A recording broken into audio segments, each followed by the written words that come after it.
प्यारे विद्यार्थियों, साथियों, आज हम बात करेंगे न्याय के सार्वलौकिक तत्व। क्या? न्याय के सार्वलौकिक तत्व।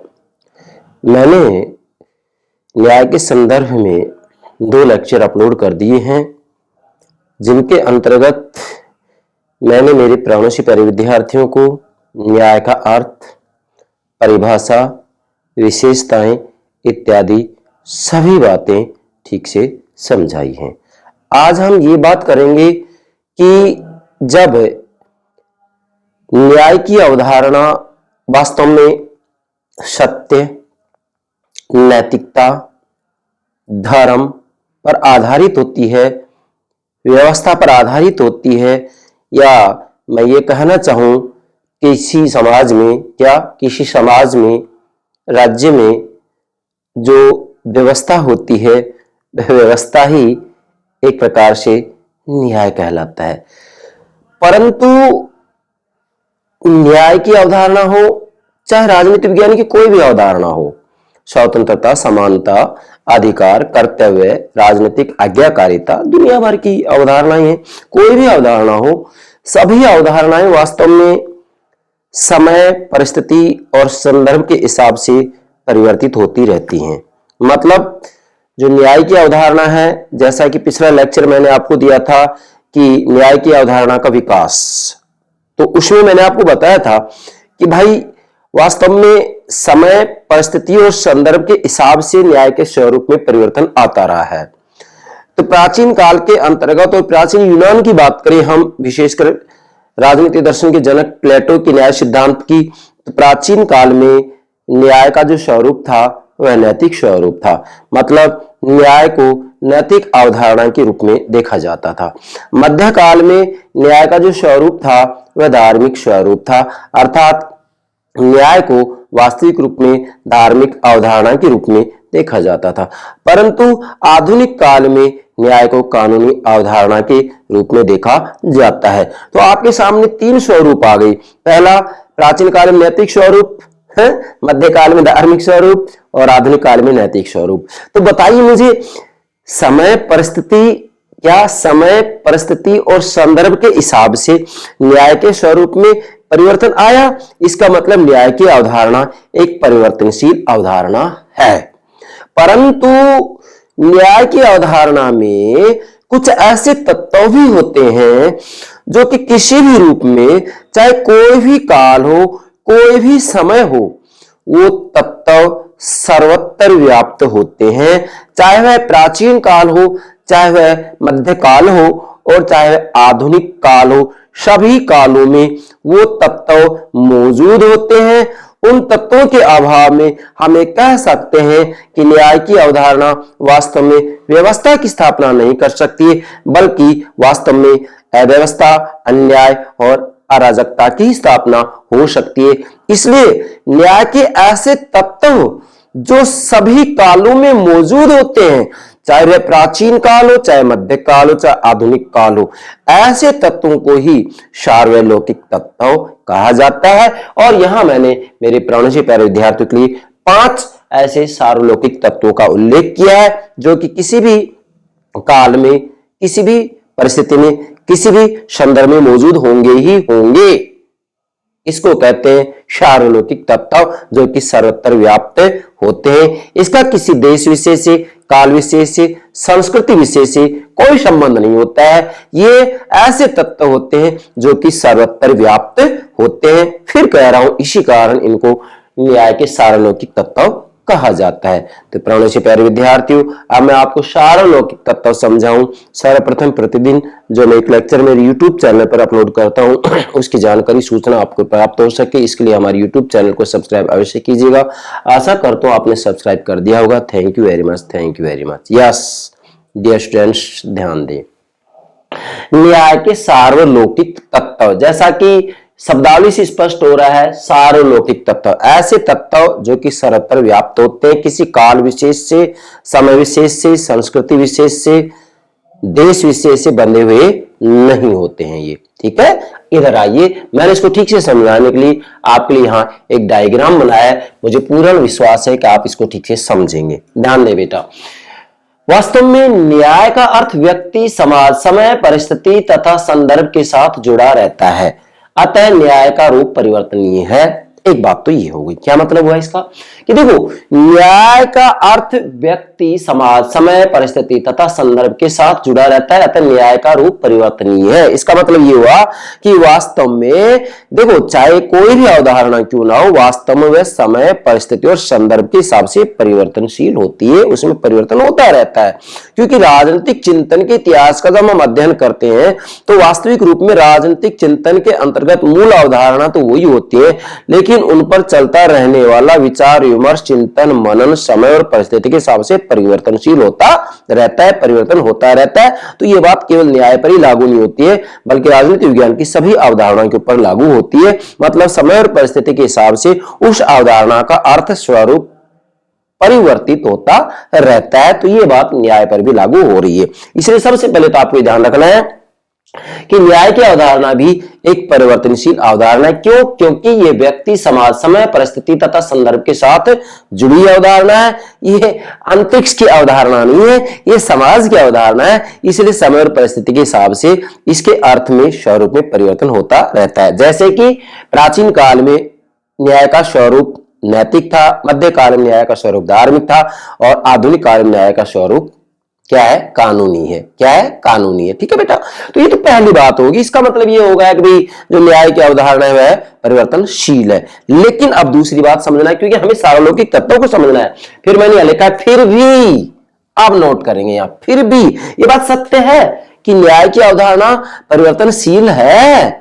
समय और परिस्थिति के हिसाब से, संदर्भ के हिसाब से इसके अर्थ और स्वरूप में परिवर्तन आता है, ये बात सत्य है। लेकिन फिर भी न्याय में कुछ ऐसे तत्व होते हैं, ध्यान देंगे आप, न्याय में कुछ ऐसे तत्व होते हैं, ऐसे तत्व होते जो किसी काल, परिस्थितियों तथा संदर्भों में उसके साथ जुड़े रहते हैं।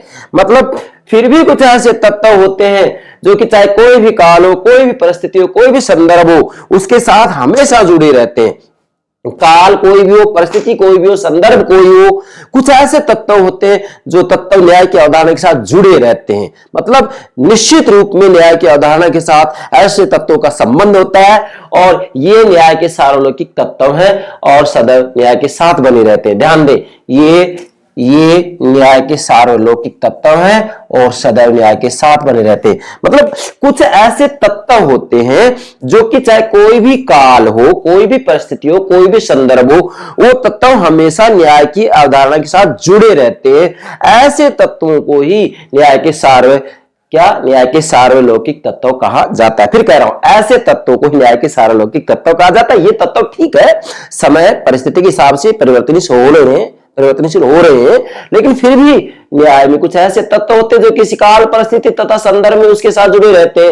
ये न्याय के सार्वलौकिक तत्व हैं और सदैव न्याय के साथ बने रहते हैं। मतलब ये मैंने यहाँ पर 5 तत्व आपको बताए, चाहे कोई भी काल हो, कोई भी परिस्थिति हो, कोई भी संदर्भ हो, ये 5 तत्व तो निश्चित रूप में न्याय की अवधारणा के साथ जुड़े रहेंगे। ऐसे तत्वों को ही सार्वलौकिक तत्व कहा जाता है। मतलब ये किसी काल, परिस्थिति और संदर्भ से प्रभावित नहीं होते हैं। ये पांचों तत्व निश्चित रूप में सभी कालों में, सभी परिस्थितियों में, सभी संदर्भों में, सभी समाजों में पाए ही जाते हैं। मतलब न्याय की अवधारणा के साथ ये तत्व जुड़े रहते हैं, इसलिए इनको सार्वलौकिक तत्व कहा जाता है। चलिए अब हम बात करेंगे न्याय के सार्वलौकिक तत्व। मतलब वो कौन कौन से तत्व होते हैं जो कि काल, परिस्थिति तथा संदर्भ में उसके साथ जुड़े रहते हैं। चाहे कोई भी काल हो, कोई भी परिस्थिति हो, कोई भी संदर्भ हो, हमेशा न्याय के अवधारणा के साथ जुड़े रहते हैं। उनका किसी काल विशेष से, परिस्थिति विशेष से, संदर्भ विशेष से कोई लेना देना नहीं होता है। नंबर 1, न्याय तथा सत्य का गहरा संबंध होता है। अब देखो चाहे न्याय की प्राचीन काल की अवधारणा हो, मध्यकाल की अवधारणा हो या आधुनिक काल की अवधारणा हो, निश्चित रूप में न्याय तथा सत्य का गहरा संबंध होता है। क्यों? क्योंकि वास्तविक रूप में न्याय सत्य तथा ज्ञान रूपी दोनों तथ्यों से संबंधित रहता है। वास्तविक रूप में जहां पर न्याय होता है वहां व्यवस्था होती है, जहां पर न्याय होता है वहां पर नैतिकता होती है, जहां पर न्याय होता है वहां पर धर्म होता है, जहां पर न्याय होता है वहां सत्यता होती है, जहां पर न्याय होता है वहां पर अव्यवस्था, अराजकता, अन्याय, असत्यता, अनैतिकता नहीं हो सकती। इसलिए न्याय तथा सत्य का गहरा संबंध होता है। क्यों? क्योंकि न्याय का संबंध व्यवस्था से होता है। मतलब जब किसी भी संगठन में या राज्य में वास्तव में अंतः संबंधित क्रियाएं होती है, किसी भी संगठन में अंतः संबंधित क्रियाएं होती है तो इसे व्यवस्था कहते हैं। तो वास्तविक रूप में एक प्रकार से किसी भी संगठन में जो व्यवस्था होती है वह व्यवस्था ही न्याय है। और यदि किसी भी संगठन में, राज्य में, सरकार में अव्यवस्था है तो इसका मतलब वहां पर न्याय नहीं है। इसलिए न्याय सत्य तथा ज्ञान रूपी दोनों तथ्यों से संबंधित रहता है। कौन? जो न्याय की अवधारणा होती है वह सत्य तथा ज्ञान रूपी दोनों तथ्यों से संबंधित रहता है। फिर चाहे कोई भी काल हो, परिस्थिति हो, संदर्भ हो, इससे इसका कोई लेना देना नहीं है। मतलब न्याय का संबंध सत्य तथा ज्ञान से हमेशा रहता है। नंबर एक सार्वलौकिक तत्व। दूसरा है न्याय के स्वरूप में मूल्यों का अस्तित्व। अब देखो, न्याय के स्वरूप में मूल्यों का अस्तित्व वास्तविक रूप में कोई भी काल हो, कोई भी परिस्थिति हो, कोई भी संदर्भ हो, चाहे प्राचीन काल हो, चाहे मध्य काल हो, चाहे आधुनिक काल हो, ठीक है, इसमें न्याय के स्वरूप में मूल्यों का अस्तित्व हमेशा रहता है। मूल्य किसे कहते हैं? व्यक्तियों की जो आकांक्षाएं होती हैं, जो इच्छाएं होती हैं, उनको मूल्य कहा जाता है। और न्याय के स्वरूप में मूल्य का अस्तित्व रहता है। क्यों रहता है?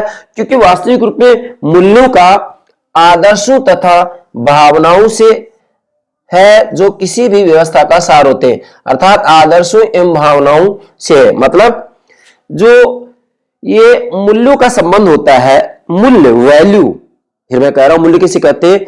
व्यक्तियों की जो आकांक्षाएं होती हैं, जो इच्छाएं होती हैं, उन्हें मूल्य कहा जाता है। जैसे राजनीति विज्ञान के मूल्यों की बात करें हम तो स्वतंत्रता, समानता, न्याय, अधिकार, कर्तव्य सारे मूल्य ही हैं बेटा, ठीक है। राजनीतिक मूल्य कहलाएंगे, पॉलिटिकल वैल्यू कहलाएंगे।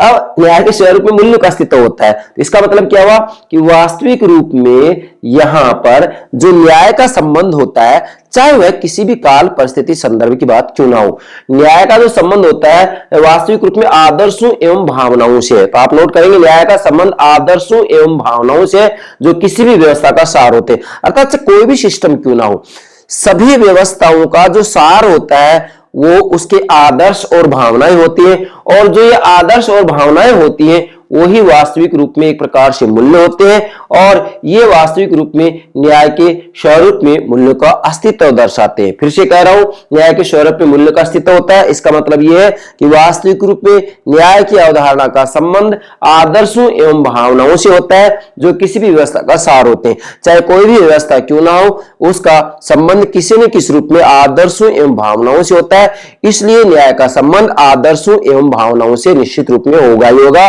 फिर चाहे वह कोई भी काल हो, कोई भी परिस्थिति हो, कोई भी संदर्भ हो, इससे इसका कोई लेना देना नहीं है। आप तो ये बात नोट कर लेंगे कि न्याय के स्वरूप में निश्चित रूप में मूल्यों का अस्तित्व है।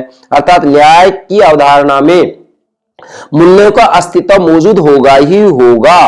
और जब मूल्यों का अस्तित्व है तो इसका मतलब एक न्याय का संबंध आदर्शों एवं भावनाओं से होता है।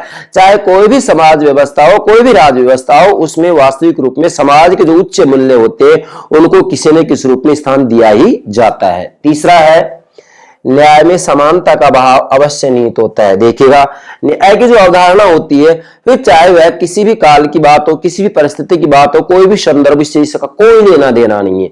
न्याय में समानता का भाव अवश्य निहित होता है। क्यों?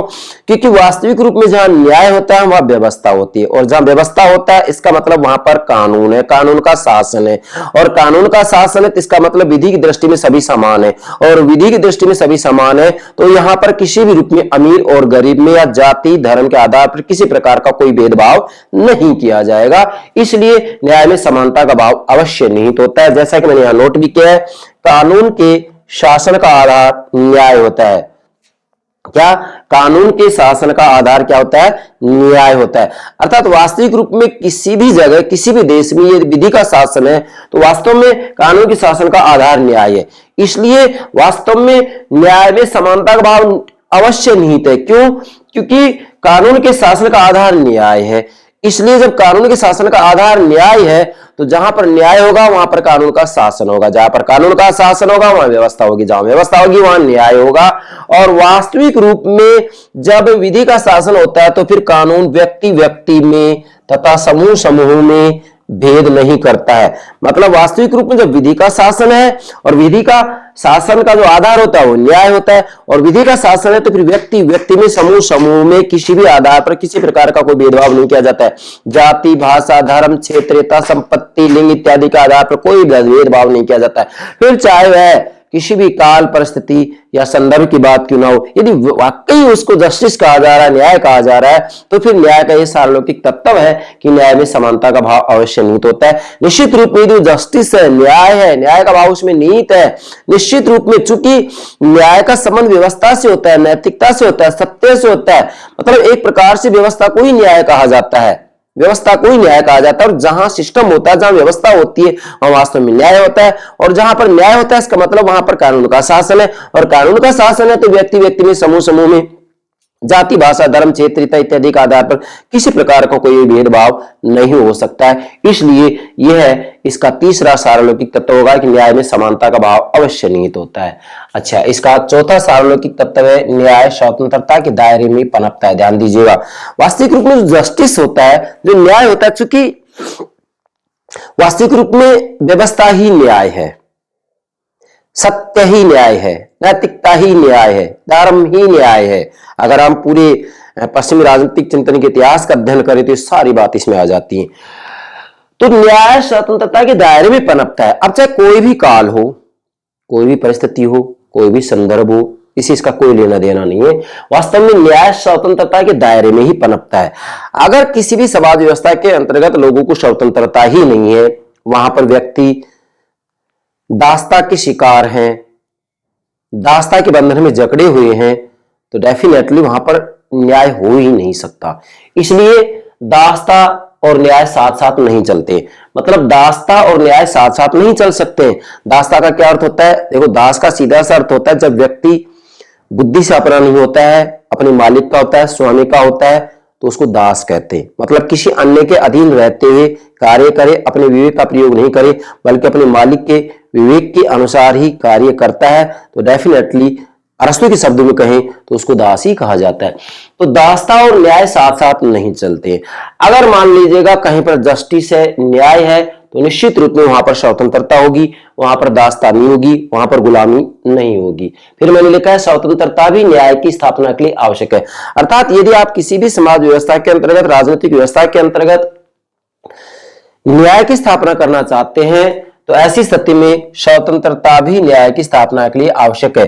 जब तक व्यक्तियों को स्वतंत्रता नहीं दी जाएगी, चाहे विचार अभिव्यक्ति की स्वतंत्रता हो या और भी अनेकों स्वतंत्रताएं होती है, तब तक वास्तविक रूप में व्यक्ति के व्यक्तित्व का विकास नहीं हो सकता।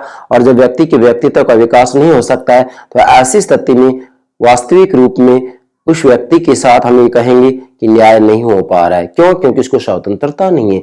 और यदि स्वतंत्रता ही व्यक्ति को प्राप्त नहीं है, तो इसका मतलब है दासता का जीवन जी रहा है। और यदि व्यक्ति दासता का जीवन जी रहा है, तो इसका मतलब व्यक्ति अपने आप में साधन बन गया है, साध्य नहीं है। और यदि व्यक्ति साधन बन गया है, तो क्या वहां पर, या व्यक्ति को साधन बनाया जा रहा है, तो क्या वहां पर न्याय है? नहीं, क्योंकि वहां पर व्यवस्था ही नहीं है। वहां पर अव्यवस्था है, वहां पर सत्य नहीं है, वहां असत्य है, वहां अराजकता है, वहां पर वास्तविक रूप में हम कहेंगे कि नैतिकता नहीं है, बल्कि अनैतिकता है। इसलिए न्याय स्वतंत्रता के दायरे में ही पनपता है। चाहे कोई भी काल, परिस्थिति, संदर्भ हो, वास्तविक रूप में स्वतंत्रता के बिना न्याय जो है पनप नहीं सकता। इसलिए मैंने लिखा न्याय स्वतंत्रता के दायरे में पनपता है। मतलब बिना स्वतंत्रता के जस्टिस, न्याय का विकास नहीं हो सकता, वहां पर न्याय पनप ही नहीं सकता है। स्वतंत्रता अति आवश्यक है, क्योंकि गुलामी के वातावरण में, परतंत्रता के वातावरण में व्यक्ति के व्यक्तित्व का विकास नहीं हो सकता है।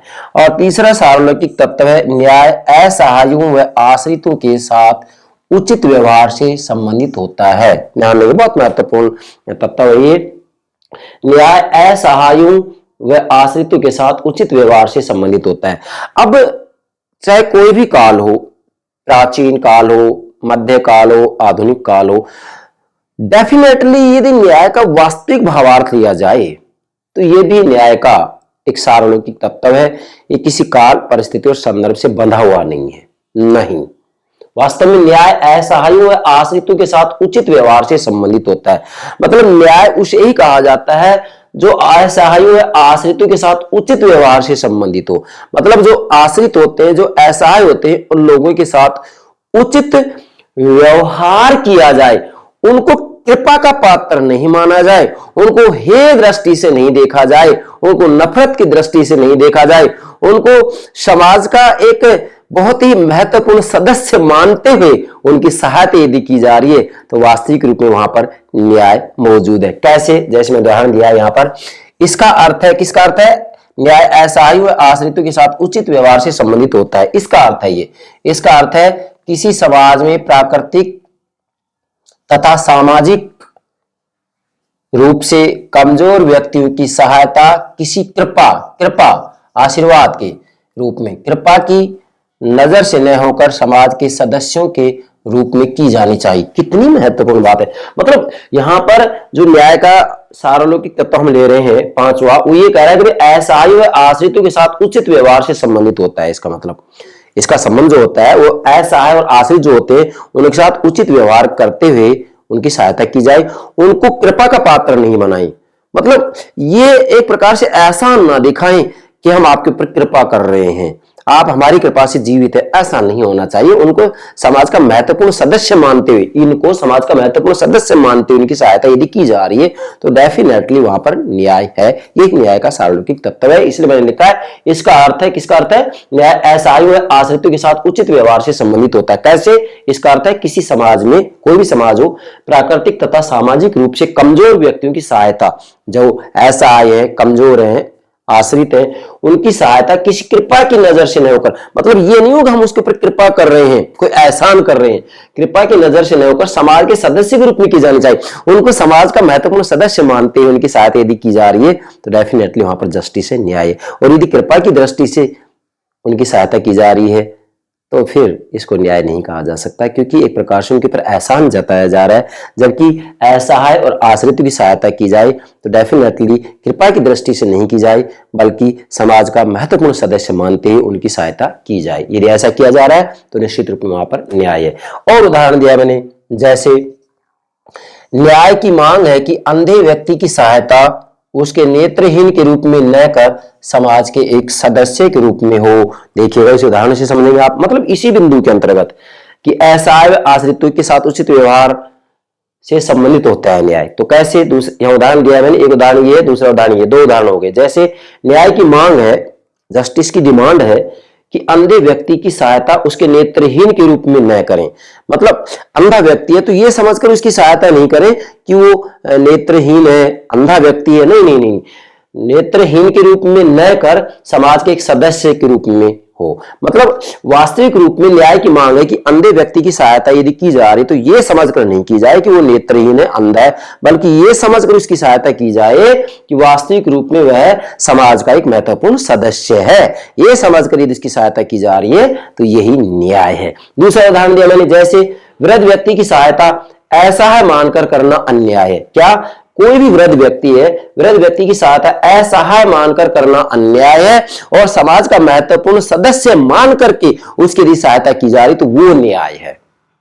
मतलब असहाय आश्रितों की सहायता समाज का महत्वपूर्ण सदस्य मानकर की जानी चाहिए, कृपा की नजर से, कृपा की दृष्टि से, आशीर्वाद की दृष्टि से, एहसान के दृष्टिकोण से उनकी सहायता नहीं की जानी चाहिए। यही कहलाता है न्याय असहायों व आश्रितों के साथ उचित व्यवहार से संबंधित होता है। मैंने यहाँ पर ये दो एग्जाम्पल दे दिए हैं, इन दोनों से आप इसको आसानी से समझ सकते हैं। दूसरा उदाहरण फिर से समझा रहा हूं मैं, जैसे वृद्ध व्यक्ति की सहायता असहाय मानकर करना अन्याय। अगर आप वृद्ध व्यक्ति की सहायता, किसी वृद्ध व्यक्ति की सहायता असहाय मान करके कर रहे हैं तो वो न्याय नहीं, अन्याय है। बल्कि उस वृद्ध व्यक्ति की सहायता यदि आप समाज का महत्वपूर्ण सदस्य मान करके कर रहे हैं तो ये न्याय है। यही न्याय की मांग है कि असहाय और आश्रितों की सहायता कृपा की नजर से नहीं हो, बल्कि समाज का महत्वपूर्ण सदस्य मानते ही उनकी सहायता की जाए। यही न्याय की मांग है और यही न्याय का सार्वलौकिक तत्व है।